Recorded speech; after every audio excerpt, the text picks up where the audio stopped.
ما در آزمایشات حداقل این 4 مورد رو نیاز داریم. 1. قند ناشتا. 2. انسولین ناشتا. 3. HbA1c و 4. HOMA-IR یا مقاومت به انسولین. این 4 مورد حداقل مواردی هستن که بایستی چک بشن.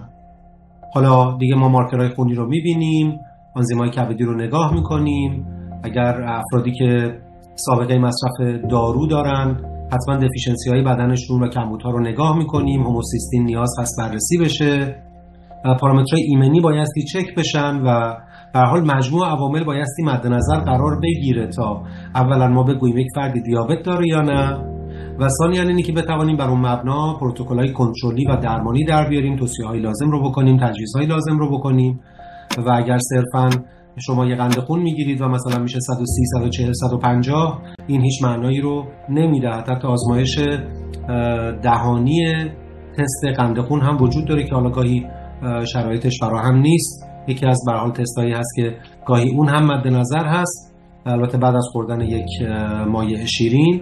ولی در حال اگر شرایط آزمایشگاهی مورد سوالتون بود، حاصل این هست که مجموع عواملی بایستی دیده بشه و صرفاً 1 یا 2 مورد بالا پایین هیچ دلیلی بر دیابت نیست و هر گونه چک کردن متابولیسم قند در بدن که در حوزه بسیاری از بیماری‌های مزمن دیگر هم حتما بایستی چک بشن، باید این نگاه جامع باشه و آزمایشات باید بررسی دقیق‌تر بشون، ارتباط اعدادی که در آزمایشگاه گرفته میشه بایستی در بیاد، محاسبات لازم انجام بشه و واقعا بشه تشخیص داد که فرد در چه شرایطی هست و خب به هر حال راه‌های کنترلی و درمانی به چه سمت و سویی بایستی حرکت بکنه.